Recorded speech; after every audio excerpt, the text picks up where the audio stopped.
Halo guys, balik lagi sama gue Diki dari Saya Pilih Bumi. Nah ini adalah konten YouTube pertama dari Saya Pilih Bumi. Acaranya adalah duduk bareng. Oke, nah duduk bareng. Kenapa kita membuat konten acara ini? Karena kita mau mengajak orang untuk dudukin masalahnya bareng-bareng dan kita ngobrol dan kita mencari solusi. Nah hari ini gua akan ngobrol bersama narasumber soal gaya hidup minimalis. Nah seperti yang kalian tahu bahwa gaya hidup minimalis atau gaya hidup yang berkelanjutan adalah kita bisa mengurangi sedikit demi sedikit kebutuhan kita sehari-hari. Dan ngomong-ngomong soal gaya minimalis biasanya erat kaitannya sama kegiatan kita sehari-hari itu belanja. Tanpa kita sadari atau bahkan kita sadar pun, ketika kita berbelanja itu juga bisa menimbulkan efek, yaitu menumpuknya barang-barang di rumah. Membeli sesuatu benda pasti menyenangkan, tapi kesenangan itu sifatnya hanya sesaat. Nah hari ini gue akan duduk bareng bersama Mbak Andini. Hai Mbak. Hai Mas Diki. Oke, terima kasih sudah hadir Mbak. Sama. Jadi untuk memulai, boleh perkenalan dulu siapakah Mbak Andini ini? Halo semuanya, saya Andini Miranda, saya ibu rumah tangga dan sejak tahun 2012 kami sekeluarga belajar untuk mengurangi sampah sehingga sampah yang kita hasilkan tuh seminimal mungkin. Perubahan perilaku Ya. mengurangi sampah. Ya. Sejak tahun berapa sih Mbak Andini? Sebenarnya kalau pertamanya banget itu mulainya tuh 2012 pas saya hamil anak saya gitu. Jadi menguranginya kenapa? Jadi Mengurangi pas sampahnya. Jadi pas 2012 pas lagi hamil itu saya bertemu dengan sebuah artikel tentang popok sekali pakai. Oh, ya, sekali Waktu pakai. awalnya sebenarnya itu cuma kayak lagi nyari tahu barang apa aja yang perlu gue beli sih gitu. Waktu itu masih hamil sekitar 7 bulan gitu, dan nggak sengaja gitu di apa namanya pas gue browse itu gue ketemu sama artikel tentang popok sekali pakai gitu. Dan di situ gue baru tahu bahwa popok sekali pakai itu salah satu benda gitu ya yang sampahnya itu luar biasa banget Mas Diki gitu. Kalau dihitung satu orang anak nih biasanya dalam sehari ganti popok itu kan bisa sampai 4 kali. Kalau sebulan berarti 4 kali 30 120 popok. Kalau 1 tahun berarti hampir 1.500 ya, 1.400 sekian kan dikali 12 bulan gitu. Itu baru satu anak aja gitu. 1.400 Satu anak dalam 1 tahun. Dia ada bekas kotoran ya, ada gitu. residunya. Ada residunya yang dari BAK dan BAB yang seringkali itu tidak dibersihkan dulu Ya, oleh karena orang biasanya tuanya. orang kita tuh malas kan ya? Malas. Begitu popoknya selesai, masukin plastik, Buang gitu, Bahkan ada buang. 2 jenis Ya. sampah jadinya. Ada plastiknya tadi tuh. Benar. Ada popoknya sama residu. Ada residunya. Dan itu hanya menumpuk aja di TPA, bahkan sering bocor ke kali, ke sungai yang ujungnya ke laut kan. Ya, awalnya tuh gitu. Awalnya gitu. Awalnya jadi ketemu si artikel popok tadi, terus dari situ akhirnya gue juga jadi nyari tahu tentang sampah. Oh, akhirnya malah berkelanjutan untuk memulai hidup yang Sampahnya minim gitu ya. ya. Jadi yang mulai ke bawah jadi gaya hidup minimalisnya. Iya benar. Jadi awalnya dari situ, terus akhirnya pas nyari tahu gue ketemu ternyata di popok kain gitu. Namanya tuh cloth diaper. Bentuknya sama seperti si diapers di supermarket ya. Ada strapnya, kadang bisa kancingnya, bisa ada ukurannya gitu. Cuman ini bisa dicuci, dijemur, dipakai lagi, dikali-kali pakai gitu. Jadi akhirnya sebelum anak gue lahir, gue udah beli. Jadi dia dari lahir pertama tuh keluar rumah sakit, hari pertama dia pulang ke rumah, itu udah pakai popok kain itu. Nah, ketika menjalani kehidupan sampai sekarang gitu, ada impact-nya nggak sih? Banyak, ada banget. Tapi kan proses gue ini agak lama ya. Berapa tahun Mbak? Dari 2012. 2012. Kita tuh prosesnya lama banget kalau dibilang kan. Kalau sekarang banyak yang misalnya Sekarang malah banyak yang instan ya? Iya, sekarang tuh banyak banget. Kita tuh enggak. Jadi dari 2012 tadi yang pertama gue lakukan kan popok. Itu kita bener-bener selama dia 2,5 tahun sama sekali nggak pakai popok si yang sekali pakai kan atau pospak. gitu. Pernah nggak? Pernah, waktu anak gue kena diare hebat dan nggak kekejar jumlah popoknya gitu. Jadi mau nggak mau kita nambal sulam gitu. Terus dari situ akhirnya kemana-mana bawa tas kain. Terus bawa tumbler. Tapi zaman dulu nih, kalau tumbler airnya habis, gue masih beli air kemasan gitu. Masih beli gitu. Ya, Tapi yang pertama proses. Jadi gue kemana-mana biasanya bawa tumbler yang gede sama botol minumnya anak gue yang kecil gitu. Awalnya tuh hanya untuk biar kalau anak gue air minumnya habis nggak beli. Jadi ngisi gitu. Terus bawa tas kain. Tapi kalau misalnya terus tiba-tiba ada benda menarik gitu ya, terus ternyata tasnya kekurang, gue masih beli tas plastik gitu. Jadi prosesnya tuh lama gitu. Sampai akhirnya kita jadi ketemu dengan berbagai artikel tentang sampah kan gitu. Terus nonton dari BBC juga, nonton beberapa, pokoknya cari referensi lah mas tentang hidup minim sampah. Karena kita emang penasaran kenapa gitu. Gua dari popok bisa berkelanjut ke kehidupan sehari-hari yang lain gitu. Jadi kita awalnya malah dari minim sampah itu dulu kan gitu. Terus kita ngelihat Bantar Gebang gitu ya. Maksudnya kalau selama ini kan cuma tahu sampah TPA Bantar Gebang gitu. Terus akhirnya saya nyari tahu gitu Bantar Gebang itu seperti apa segala macam, kok sampahnya kayak gini. Terus saya sama suami mikir gitu. Ini anak kita aja gitu ya, waktu yang 2012 itu kan belum lahir kan. Yang sekarang itu pas anak saya udah lahir nih, anak kita nih baru lahir gitu kan, umurnya masih panjang banget, tapi kondisi sampahnya seperti ini gitu.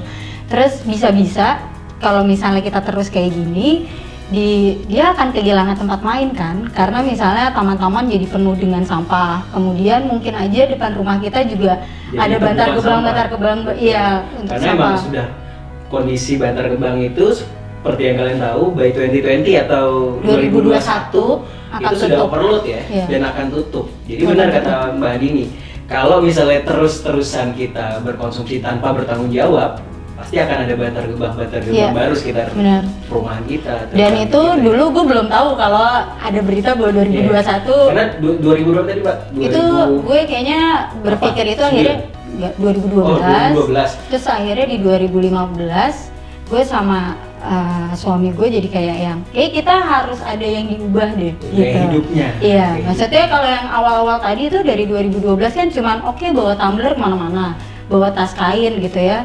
Tapi ya tadi kalau tumblernya udah habis gitu isinya kita beli lagi. Maksudnya nggak ada tidak ada konsistennya juga kurang. Terus nggak ada sesuatu yang kayaknya bener-bener dijalankan dengan oke nih, nggak bisa kayak gini gitu. Jadi akhirnya kita mikir kayaknya harus ada yang diubah gitu. Kalau selama perilaku sampahnya gue sama suami nih nggak berubah, nih nggak akan bisa menyetop lajunya sampah ini kan gitu. Dan kita nggak mau anak kita itu dia jadi kita warisi sampah gitu loh mas gitu. Gue nggak mau gitu loh, maksudnya kita udah nggak bisa warisin dia apa-apa, gue mau warisin dia sampah gitu kan. Terus akhirnya udah pasti kalau banyak sampah kemungkinan gue ngewarisin dia penyakit kan cukup banyak. Bahkan gitu. bukan keluarga kita aja gitu kan, orang lain kan. Karena kan sebenarnya sampahku tanggung jawabku. Iya benar banget. Jadi bukan sampah gue tanggung jawab lu juga gitu, orang lain enggak. Sampah kita itu adalah tanggung jawab kita sendiri. Jangan sampai justru limbah kita itu merusak lingkungan sekitar dan orang-orang, ya merusak orang lain lah. Sampah itu sangat berbahaya. Banget. Gitu. Nah, tadi kan ngomongin soal gaya hidup minimalis dan Mbak ini akhirnya menerapkan perilaku itu di kehidupan bahkan di keluarga. Mungkin berarti semua keluarganya sudah udah bukan less waste lagi Mbak ya? Berarti apa menuju sudah bisa dibilang zero waste lifestyle? Sebenarnya zero waste, tapi gue masih menghasilkan sampah residu. Emisi juga lah ya. Karena emang menjadi zero waste yang sesungguhnya tuh bisa, tapi butuh proses yang dan bantuan industri. Nah benar, bantuan industri salah satunya. Karena emang perannya kan nggak hanya di konsumen gitu, ada peran di pemerintah dan industri juga gitu, yang setiap hari kan kita dijejelin sama produk-produk baru terus gitu, sehingga membuat kita ingin mencoba kan. Tadi makanya kenapa kegiatan gaya hidup minimalis itu adalah dengan mengurangi ego. Gitu, mengurangi ego kita supaya kita tidak selalu konsumtif gitu. Benar. Nah, kemudian sekarang kegiatan Mbak Andi ini lebih banyak apa Mbak? Kalau sekarang kegiatannya, saya lebih sering ngelihat Mbak Andi ini di poster-poster acara. Jadi influencer untuk orang mau mengajak orang untuk mulai berubah ya.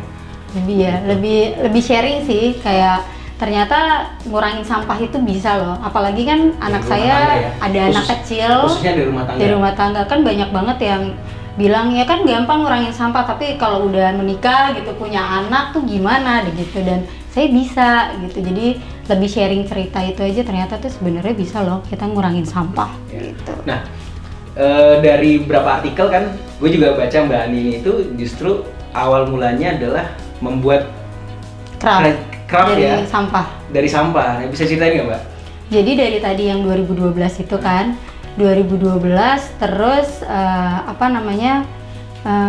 anak gue nih pas udah mulai umur 1, 2, 3 punya temen, kita sering banget dapat kayak goodie bag Mas. Gitu, sering dapat goodie bag ya nggak? Kalau dapat diundang dikasih ya kan, goodie bag, teman, keluarga, tetangga gitu ya, maksudnya ngasih goodie bag. Nah goodie bag itu biasanya nih pertama lo dibungkus plastik kan, gitu. Terus pitanya juga kan plastik. Dalamnya itu segala macam kemasan kan Mas. Maksudnya ada aneka ciki-cikian, minuman-minuman kemasan, permen, coklat yang jumlahnya banyak banget. Kadang ada lagi sekarang dapetnya 2. Jadi dapat yang makanan, dapat juga goodie bag yang entah itu kotak makan ada namanya, misalnya Diki 1 tahun gitu ya. Itu kan di ketika bawa ini punya anak terus datang ke ulang tahun anak teman. Kadang-kadang pada saat saya udah pindah rumah tinggal sendiri, kita nggak datang pun diketok kan, kayak dibagiin gitu, setetangga dapat gitu. Nah itu jadi problem. Kenapa? Awalnya adalah kita tuh nggak makan kemasan Mas, gitu. Jadi dari kecil, dari anak saya umur 6 bulan mulai MPASI, itu semua makannya gue bikin sendiri. Jadi nggak pernah beli bubur yang kemasan di supermarket atau beli kue bayi, itu nggak pernah. Gue bikin sendiri dari bener-bener sendiri. Bikin bubur merah gitu ya, gue ngaduk sendiri. Bikin pancake ya gue bikin dari telur, kentang, bener-bener bikinnya dari awal banget gitu. Gitu. Itu kita nggak pernah, jadi anak gue tuh emang nggak makan kemasan gitu. Kita juga nggak, gue sama suami juga nggak gitu. Jadi lebih sehat ya, lebih sehat dan nggak ada kemasan. Iya, gitu. Jadi anak gue lumayan banget sih sebenarnya, dia yang lumayan mengubah perilaku gue sama semua suami kan gitu. Jadi perubahan tuh datangnya dari seorang anak. Dari seorang anak, benar. Karena kita tadi tuh pengen anak kita lebih baik. Benar. Nah akhirnya kebingungannya adalah gue tuh nggak makan si ciki-cikian ini. Jadi setiap ada yang ngasih goodie bag, akhirnya gue kasih satpam gitu. Kadang-kadang kita pergi ke tukang parkir, kita kasih gitu. Nah itu jadi problem buat kita gitu, karena makanan itu jadi sampah, bukan hanya si kemasannya aja gitu. Terus gue bikin gimana ya caranya supaya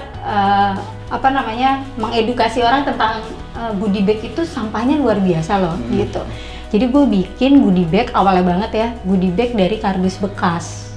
Gitu. Goodie bag dari kardus bekas. Jadi goodie bagnya tuh nggak makanan. Gue bikinnya waktu itu yang pertama tuh gitar. Jadi gitar dari kardus, mainan gitar dari kardus, tapi anaknya harus ngerakit. Jadi gue bikin infografis gitu. Jadi dia dapat partnya apa aja, cara ngerakitnya gimana. Jadi gue bilangnya di kartunya itu bahwa ajak ya ibu bapaknya buat main bareng. Jadi gitu. Jadi alih-alih kenapa lo nggak bikin sesuatu yang lo tetap ngasih goodie bag, tapi ada sisi edukatif. Untuk mengurangi sampah. Sama sebenarnya juga banyak plusnya, karena buat anak kecil dia ngebantu motorik, ngebantu dia fokus, terus supaya ibu bapaknya punya satu kegiatan bareng. Sekarang kan generasi nunduk kan Mbak ya? Iya gitu. Jadi main masing-masing main handphone. Gue bikin goodie bag kayak gitu. Gue bikin goodie bag, waktu itu gue bikin juga Instagramnya Prakarya Tangan.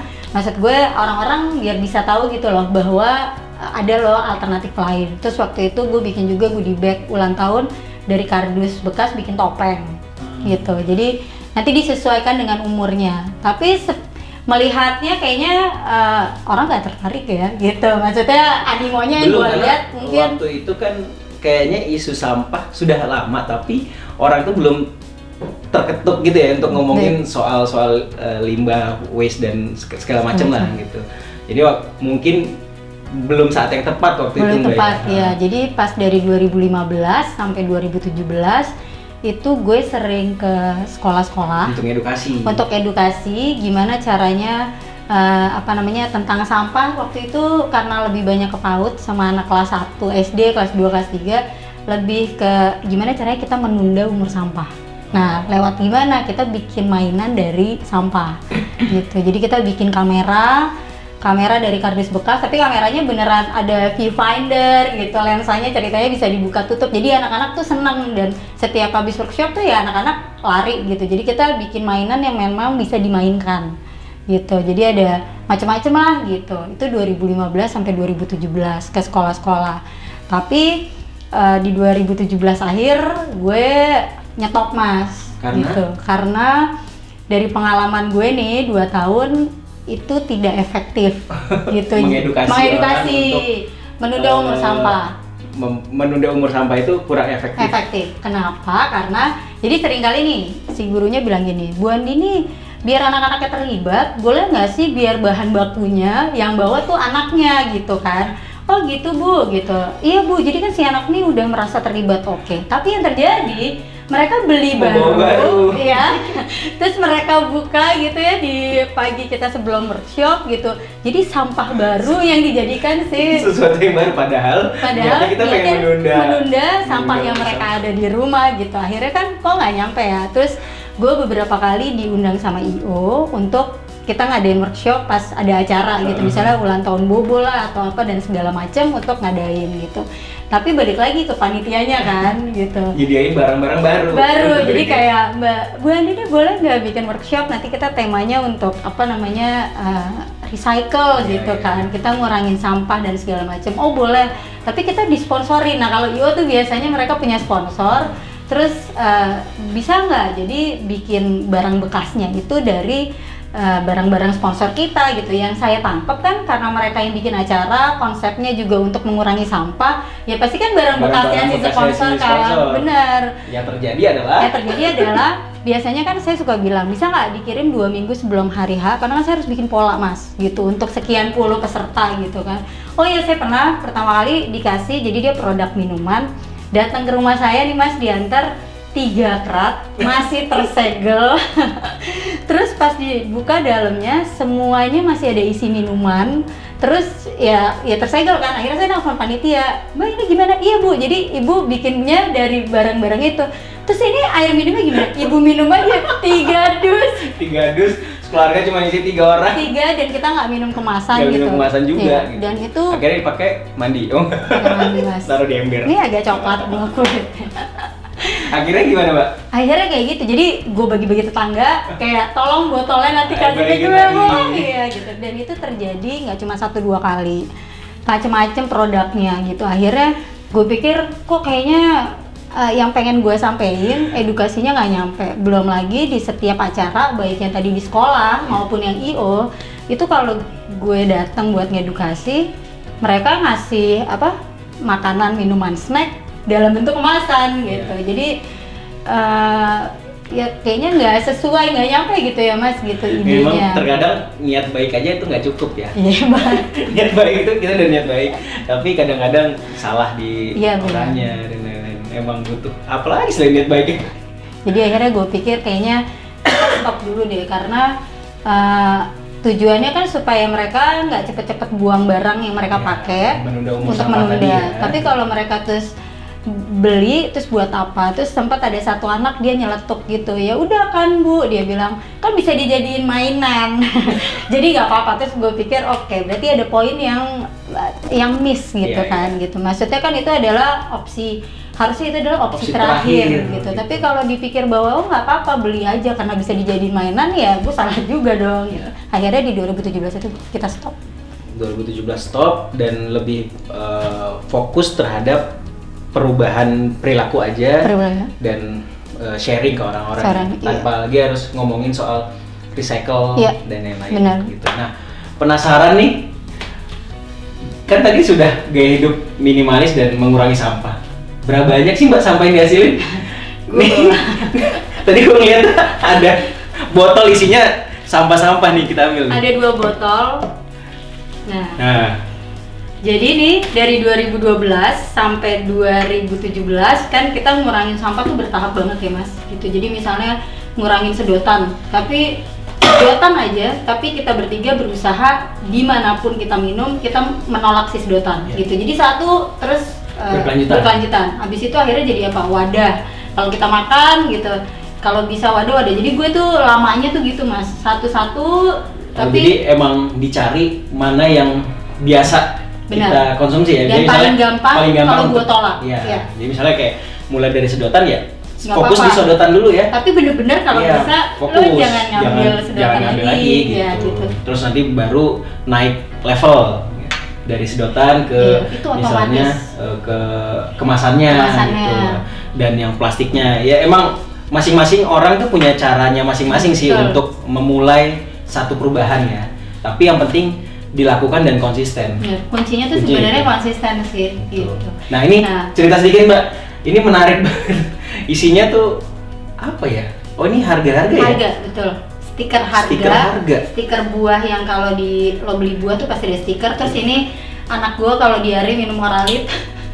Gak ada sampah permen, sampah coklat? Ada satu, waktu itu gue ke Pulau Pari, terus agak mabuk di kapal. Akhirnya gue minta orang sebelah gue, ya gue masukin sini bungkus permennya. Jadi ini tetap belanja seperti biasa, Banin itu nggak juga dia nanam sayur di rumah. Terus lagi belajar sih. Oh iya, tapi masih tetap belanja ke pasar tradisional dan supermarket Mbak ya gitu. Jadi, tapi tetap membawa kantong sendiri. Dan di sini emang banyak banget nih stiker-stiker harga. Misalnya beli telur, buah kali ya. Iya. Gitu. Jadi dari 2012 sampai gue 2018 lah ya, 18 awal itu kita kan lebih banyak ngurangin mas. Jadi ngurangin sampah semaksimal mungkin gitu. Ya apa namanya hasilnya barang yang gue kumpulin, maksudnya barang bekas yang gue kumpulin untuk dibawa daur ulang itu jumlahnya banyak. Gitu, banyak banget. Dan capek karena gue harus nyuciin satu-satu gitu. Karena emang ketika lo beli barang terus barang itu ya ada isinya, ada misalnya ada cairannya atau sisa makanan ditolak di bank sampah. Jadi emang harus bisa diterima tapi nilainya jadi kurang gitu. Nah akhirnya di 2018 gitu tahun lalu gimana ya gitu caranya nih gitu, capek juga loh nyuci segala macam plastik, nyuci baju ya, dicuci terus dijemur, bener banget.